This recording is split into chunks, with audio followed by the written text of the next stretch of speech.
Now students, question 6 from exercise 10.4. Question is, a circular park of radius 20 meters is situated in a colony.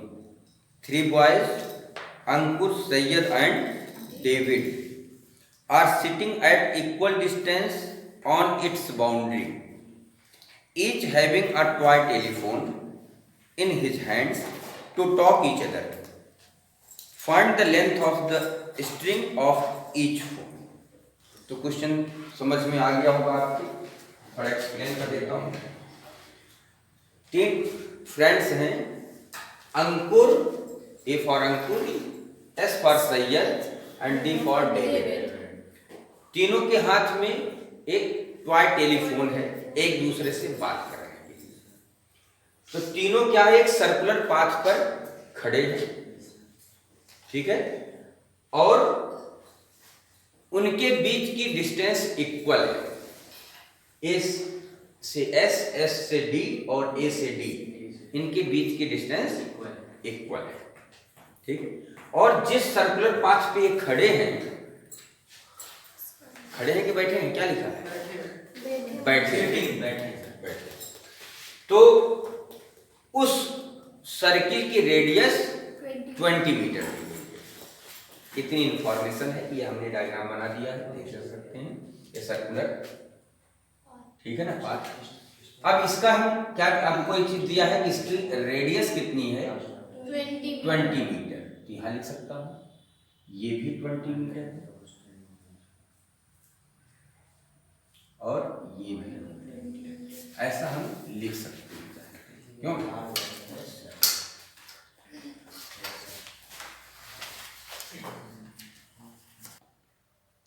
Now students, देखिए इसका solution कैसे होगा। यहाँ पहले देख लीजिए, ये सब ज्वाइन कर दिए, इसको रेडियस को ज्वाइन कर दिया, इसको जो कि 20 मीटर दिया गया है। अब उसके बाद हमने ये ट्रायंगल को सिलेक्ट किया, ध्यान देखो, डॉटेड जो हमने रख दिया है, डॉट दिख रहे हैं, और एक इसको हमने छोटी छोटी लाइन्स ड्रॉ कर दी, दोनों ट्रायंगल में डिफ्रेंशिएट करने के लिए, अलग करना। दोनों ट्रायंगल को कॉन्ग्रुएंट किया, देखिए कैसे किया। In triangle AOS and triangle AOD, AO equal to AO common है, OS equal to OD radii है, और AS इक्वल टू AD, ये तो आपको गिवन में है कि इक्वल डिस्टेंस पर हो, ठीक है। तो ट्रिपल एस से दोनों ट्रायंगल कॉन्ग्रुएंट हो गए। अब जब कॉन्ग्रुएंट हो गए तो CP CT से यहाँ पर एंगल 1 और 2 लिख देता हूँ, कोई दिक्कत तो नहीं। तो दिस इंप्लाइज एक रिजल्ट मिल गया, angle 1 equal to angle 2 CP CT से, क्योंकि इसका यूज करेंगे। अब दोबारा एक चीज और करना है, नाउ इन ट्रायंगल, अच्छा पहले यहाँ ट्रायंगल तो बना लेते हैं। इसको हमने क्या किया, इस लाइन को प्रोड्यूस कर दिया। कंस्ट्रक्शन में आप लिख सकते हैं, कंस्ट्रक्शन में लिख देना, produce AO to B। AO को हमने प्रोड्यूस किया, जो कि SD को B पॉइंट पर इंटरसेक्ट कर लिया। ये लाइन अलग से नहीं खींचे, इसी को आगे बढ़ाया। इट मींस AB एक स्ट्रेट लाइन है, ब्रेक नहीं हुआ है, ठीक है ना। तो now in triangle ABS and triangle ABD, देख लिया, दोनों बड़े वाले ट्रायंगल हमने ले लिए। अब आपका डॉटेड यहाँ तक आ गया है और स्ट्रेट छोटी लाइन यहाँ तक आ गई, ठीक। एक ट्रायंगल ये वाला, एक ट्रायंगल ये वाला, ठीक। अब क्या होगा, AS इक्वल टू AD, चलिए AS इक्वल टू AD, बहुत बढ़िया, गिवन है, और AB equal to AB common. Very good. अब तो कॉन्ग्रुएंट तुम लोग बहुत बढ़िया से कर लेते हो। AB equal to AB common, बहुत बढ़िया। Angle 1 equal to angle 2, yes, इसीलिए उसको पहले किया था, angle 1 equal to angle 2 prove above, इसीलिए इसको हमको कॉन्ग्रुएंट करना पड़ा था, नहीं तो नहीं, और अदरवाइज कॉन्ग्रुएंट होता नहीं। तो समझ गए इसकी इंपॉर्टेंस क्या है, क्योंकि इसका सिटी वाली चीज हमने यूज किया। अब दोनों ट्रायंगल कॉन्ग्रुएंट हो जाएंगे कि नहीं हो जाएंगे? Yes sir, side angle side. हाँ जी। तो इसका मतलब this implies triangle ABS congruent to triangle ABD by SAS ना? Yes, sir. AS कॉन्ग्रुएंसी से कॉन्ग्रुएंट हो गया। अब जब कॉन्ग्रुएंट हो गया तो हम देखते हैं CPCT से। अब ये बड़ा ये ट्रायंगल डॉटेड वाला और ये स्मॉल लाइन वाला है, लाइन सेगमेंट छोटे छोटे लाइन है, ये दोनों ट्रायंगल कॉन्ग्रुएंट हो। तो CPCT से हम पहली बात SB इक्वल टू BD, ये भी CPCT से हो जाएगा, corresponding part of कॉन्ग्रुएंट। और ABS and angle ABS equal to angle ABD भी CPCT से हो जाएगा कॉन्ग्रुएंट इक्वल। और दोनों का angle ABS plus angle ABD किसके इक्वल हो जाएगा? 180 डिग्री। क्यों? लीनियर पेयर ऑफ एंगल्स पढ़े हो ना? Yes, sir. इनका सम 180 डिग्री। अच्छा, ये दोनों एंगल तो बराबर हैं, तो ट्वाइस ऑफ एंगल ABS लिख सकते हैं। तो इससे मिल गया 180 degree. Angle ABS equal to 90 degree. 90 degree. Very good. अब यार ध्यान से देखो क्या प्रूफ हो गया। ये प्रूफ किया कि ये दोनों बराबर होंगे और प्रूफ किया कि ये 90 डिग्री।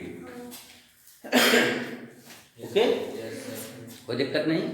अब चलिए, अब हम इसको अभी तो हमने केवल प्रूफ करने में लगाया, केवल ये चीज जानकारी डायरेक्ट बताते तो हो सकता आप क्यों होगा। अब अगर आप जानते हो तो उसके बाद से कैलकुलेशन आप कर सकते हो।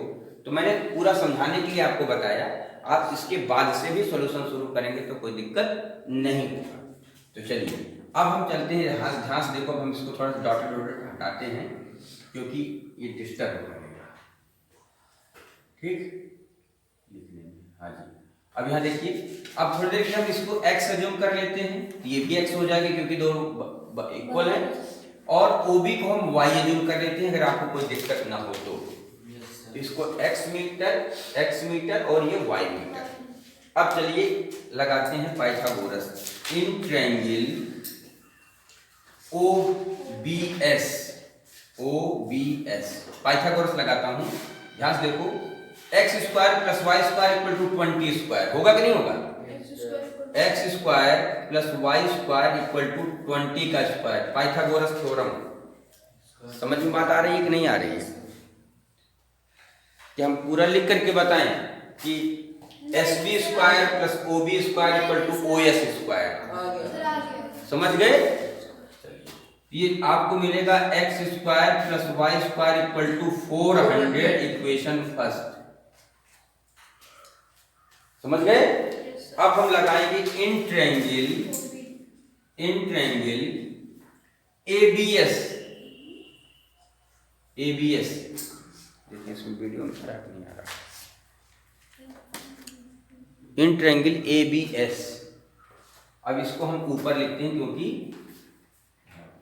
यहाँ पे आएंगे। इन ट्रायंगल ABS ऊपर आ रहा है बेटा? हाँ जी। क्या होगा? x square plus 20 plus y का होल स्क्वायर। हाँ जी, देखो इसमें लिख के दिखा देता हूँ। SB square plus AB square, SB square plus AB square equal to AS square. कहते हैं ना, in a right triangle the square of hypotenuse is equal to sum of square of other two sides. Pythagoras theorem होती है। तो हमने other two sides ये और ये है और ये हाइपोटेनस है। तो यहाँ पर देखिए SB की वैल्यू x स्क्वायर है, AB की वैल्यू 20 प्लस y का whole square. Yes 20 plus y का या y प्लस 20 का होल स्क्वायर।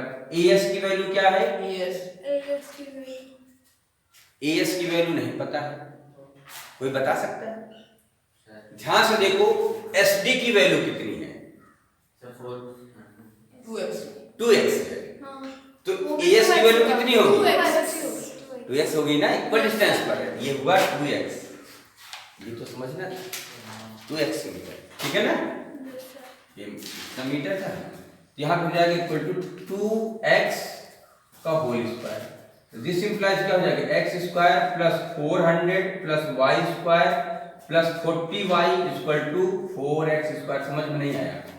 आ गया। यहाँ पर a प्लस b को होल स्क्वायर लगाएंगे। a square 400, b square y square 2ab 2 into 20 into y that is 40y equal to 4x।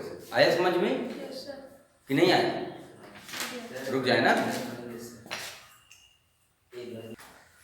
तो चलिए आप समझ गए होंगे ये x स्क्वायर तो ऐसे लिखा है या 20 का स्क्वायर दैट इज 400, y का square y square 2ab 2 into 20 into y तो 2 into 20 40y और इधर 4x स्क्वायर होगा ये। आपकी वैल्यू ट्रांसफर करना। अब जरा देखो x स्क्वायर और प्लस y स्क्वायर है ना, और x square plus y square की वैल्यू यहाँ पे देखो 400. तो लिख सकते हैं 400। Yes, sir. तो ध्यान से देखिए मैं अगले स्टेप में क्या लिख रहा हूँ, अगले स्टेप में देखते हैं समझ पाते नहीं।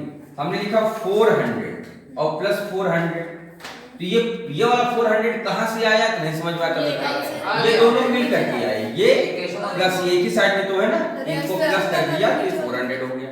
Yes sir. और एक 400 ऑलरेडी पहले से था यस सर। और बचा क्या plus 40y plus 4 equal to 4x square. यहाँ तक समझ गए तो आगे बढ़े। Yes, sir. Yes sir. आ गया? Yes sir. अब जरा देखो पहली इक्वेशन का यूज करेंगे। This implies 400 plus 400 800 plus 40y is equal to 4x square की वैल्यू हम बदलेंगे क्योंकि x y दोनों होगा, प्रॉब्लम सॉल्व नहीं होगी। तो y मौजूद है तो इसका मतलब x को भी y में कन्वर्ट कर लो। यहां से y स्क्वायर की वैल्यू क्या हो सकती है? 200. वाह, 400 क्या? 400 होगा ना। आई 400. y स्क्वायर x स्क्वायर को ट्रांसफर कर देंगे, y स्क्वायर आ जाएगा और ले जाकर के पुट कर देंगे 400 माइनस। समझो पहले ही, समझ में आया कि नहीं? Yes sir. देखो y का वैल्यू हाँ जी, By y स्क्वायर की वैल्यू, एक मिनट थोड़ा यहाँ गलत लिख दिया हूँ। हमको वहाँ पर x स्क्वायर की चाहिए थे, यहाँ पर यहाँ कर दिया, वहाँ सही लिखा। हां y हमको y x स्क्वायर चाहिए था क्योंकि वहाँ x स्क्वायर की वैल्यू पुट करना था ना। तो x square equal to 400 minus y square ले जाकर के पुट कर दिया। ठीक है, चलिए अब इसको सॉल्व करते हैं। 800 प्लस 40y इक्वल टू 4 4 जा 1600, ठीक है, माइनस 4y स्क्वायर। अब इसको ट्रांसफर कर लो, ठीक है। 4y स्क्वायर प्लस में हो जाएगा, प्लस 40y होगा और ये आके माइनस 800 हो जाएगा। Yes sir. ठीक है, 1600 तो स्टूडेंट्स कई बच्चे ये कंफ्यूज हैं कि ये सब माइनस 800 कहाँ से आ गया। ध्यान से देखो, ये 800 प्लस का है, ये 1600 इधर आएगा तो माइनस 1600 होगा। तो 800 माइनस 1600 को सॉल्व करेंगे तो माइनस 800 बचेगा। 4y स्क्वायर इधर नेगेटिव था, इधर पॉजिटिव हो गया। 40y प्लस में था और इसका जो सब्ट्रैक्शन माइनस डिफरेंस माइनस में आएगा। अब ये इक्वेशन 4 से डिविजिबल है, it means you may write y square plus 10y minus 200 equal to 0। अब ये कहां से आया? हमने 4 से डिवाइड कर दिया पूरे इक्वेशन को सिंपलीफाई करने के लिए। हाँ, कॉमन नहीं है, सीधे सीधे किसी इक्वेशन को किसी भी नंबर से अदर देन 0 को छोड़ करके, क्योंकि 0 से डिवाइड करोगे तो अनडिफाइंड आ जाएगा। तो अदर देन 0 किसी भी नंबर से हम इक्वेशन को डिवाइड कर सकते हैं, ठीक है ना? Yes sir. कोई दिक्कत नहीं। अब आपको सॉल्व क्या करना है? अब आपको सॉल्व करना है, इसको स्प्लिट द मिडिल टर्म से सॉल्व करना है। स्प्लिट द मिडिल टर्म से फैक्टराइज करना है। बताइए क्या बनेगा? y स्क्वायर 200 का बनाएंगे तो 20 इंटू 10, ठीक है, तो हो जाएगा plus 20y minus 10y minus 200 equal to 0, ठीक है। अब ये क्या बनेगा? y common, y plus 20 minus 10 common, y plus 20 equal to 0। अब आगे करेंगे तो क्या होगा? y plus 20 common, y minus 10 equal to 0। पहले समझ लीजिए तब।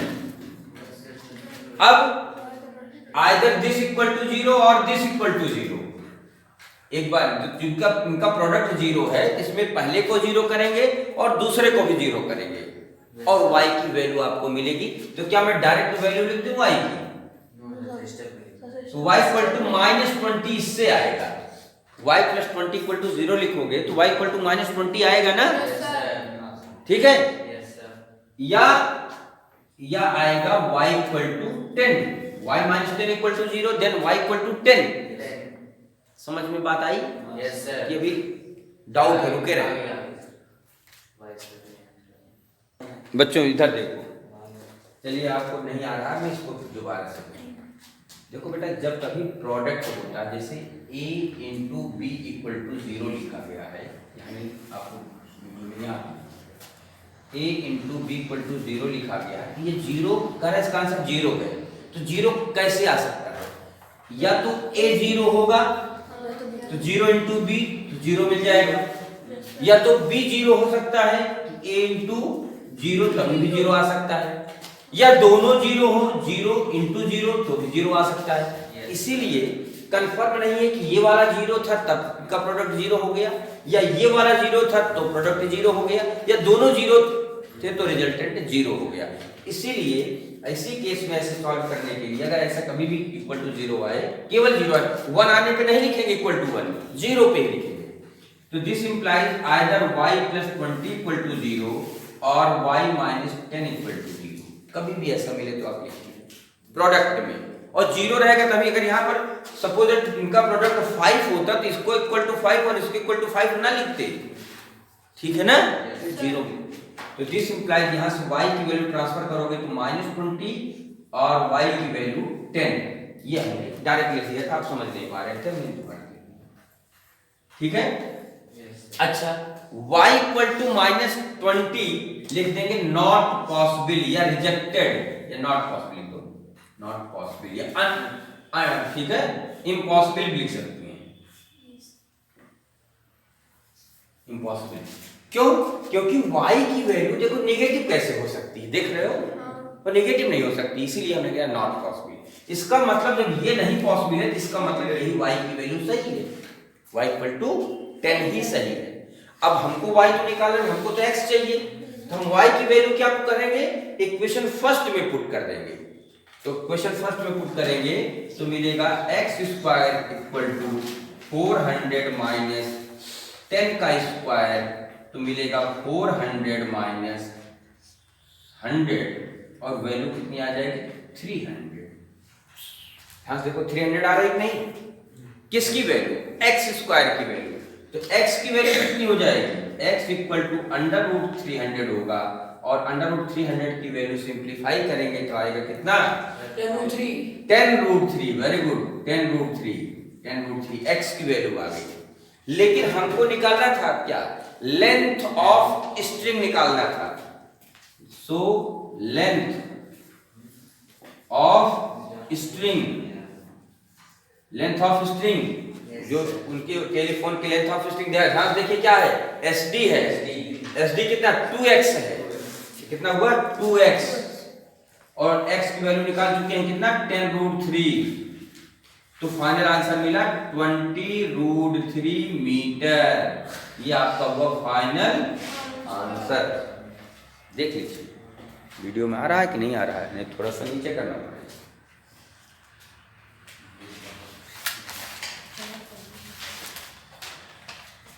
हाँ जी, आ तो गया थोड़ा सा।